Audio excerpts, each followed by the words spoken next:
I can see myself now, racing down the alley, between the spinning frames, carrying in front of me a bobbin bin, bigger than I was. These mitts had to be very swift in their movements, so as not to keep the spinning frames stopped long, and they worked only about 15 minutes in each hour.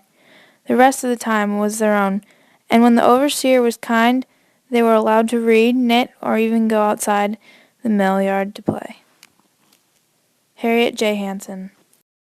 The Lowell Mill Girls were female workers who came to work in the textile corporations in Lowell, Massachusetts during the Industrial Revolution. The women initially recruited by the corporations were daughters of New England farmers between the ages of 15 and 30. By 1840, at the height of the Industrial Revolution, the textile mills had recruited over 8,000 women, who came to make up nearly 75% of the mill workforce.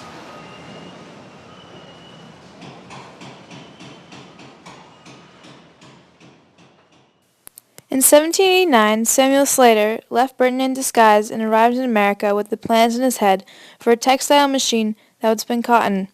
He contracted with a merchant manufacturer in Rhode Island to build the machine, and in 1791 he created the first efficient American machinery for spinning cotton thread. In 1793, another mechanical entrepreneur, Eli Whitney, graduated from Yale and spent some time as a tutor on a cotton plantation in Georgia. While there, Whitney devised a mechanism for removing the seeds from the cotton fiber that was 50 times more effective than hand-picking process, thus inventing the cotton gin. In 1837, John Deere was a typical blacksmith turning out hay forks, horseshoes, and other essentials for life on the prairie. Then one day, a broken steel sawmill blade gave him an opportunity. He knew that days on the field were difficult for farmers near his home in Grand Detour, Illinois, because they had to interrupt their work to clean the sticky prairie soil off their cast iron plows. He also knew that all the soil would easily slide off the highly polished steel moldboard. Steel was scarce in the area, so Deere fashioned a moldboard out of second-hand blade. Production increased slowly at first, but Deere kept busy. Much of his work was done away from his forge. He constantly tested out products and changed his designs based on suggestions from customers. His research paid off, and by 1849 his business was booming. He produced 2,000 plows that year.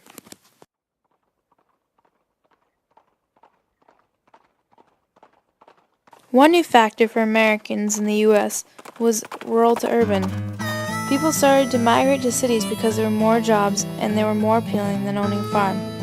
There was overpopulation of farms in the U.S., and soil was starting to become dry from too many crops.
By the beginning of the 19th century, slavery in the U.S. became firmly established with a series of statutes and penal codes enacted in various states to regulate the activity of slaves and all conduct involving slaves and free blacks.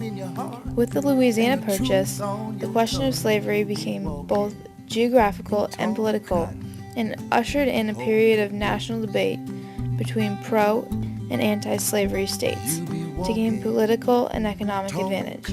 But by 1820, Congress was embroiled in a debate over how to divide the newly acquired territories into slave and free states. Done all I could to follow her advice, and it turned out good. I've been walking and talking